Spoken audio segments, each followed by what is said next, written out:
E a coberta da porta do pátio era de obra de bordador, de pano azul e de púrpura, e de carmesim e de linho fino torcido.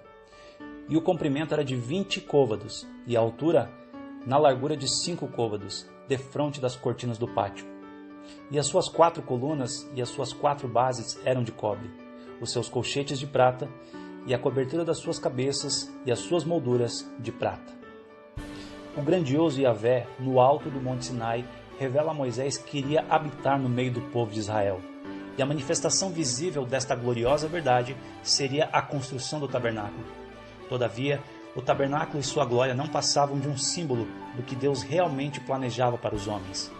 E 1400 anos depois do povo hebreu ter erigido o tabernáculo na poeira do deserto do Sinai para viver em comunhão com o Eterno, Deus finalmente revela como se daria sua presença no meio dos homens, quando a segunda pessoa da Santíssima Trindade se despoja de sua glória, torna-se um dos homens e concretiza todo o plano redentivo orquestrado pelo Pai, o Filho e o Espírito Santo na eternidade, antes da fundação do mundo.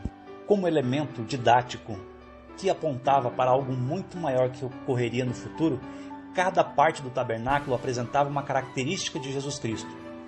Êxodo, capítulo 38, versos 18 e 19, apresentam um elemento de entrada do tabernáculo, a porta. A porta do tabernáculo era uma grande cortina que media aproximadamente 9 metros de comprimento, por 2 metros e 25 centímetros de altura. Sustentada por 4 colunas de madeira de acácia, revestidas de bronze com o topo em prata, essa cortina da porta tinha as cores azul, púrpura, que é um arroxeado, carmesim, que é um avermelhado, e o linho fino, que provavelmente era branco. Quão glorioso é viajarmos para o Evangelho de João, capítulo 10, verso 9, e escutar Jesus proclamando em alto e bom som: Eu sou a porta. Se alguém entrar por mim, salvar-se-á, e entrará e sairá, e achará pastagens. Cristo é a porta. Sabemos muito bem que uma porta é um elemento de ligação entre dois ambientes. E Cristo Jesus é o meio de ligação entre o homem e Deus, como bem disse o apóstolo Paulo em 1 Timóteo capítulo 2, verso 5. Porque há um só Deus e um só mediador entre Deus e os homens, Jesus Cristo, o homem.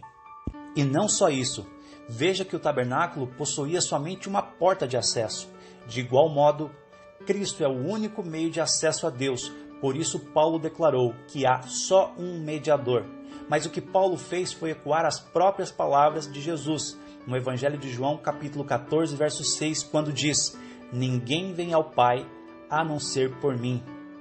Verifique que a obra, vida, morte e ressurreição de Cristo são apresentadas em Mateus, Marcos, Lucas e João, conhecidos como os 4 evangelhos, nos fazendo uma alusão às 4 colunas que sustentavam a porta do tabernáculo. Os 4 evangelhos apresentam o juízo de Deus sobre o pecado dos homens derramado em Jesus na cruz, tipificado pelo bronze das colunas, assim como era de bronze o altar do holocausto, onde o pecado do povo era transferido para um animal inocente. De igual forma, a prata constante nas colunas revelam a redenção em Cristo, o qual foi traído por Judas Iscariotes por 30 moedas de prata, preço de um escravo.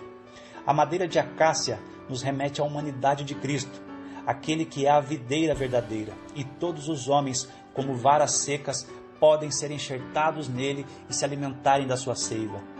Já o azul da cortina nos remete ao céu, de onde veio e para onde voltou o Salvador.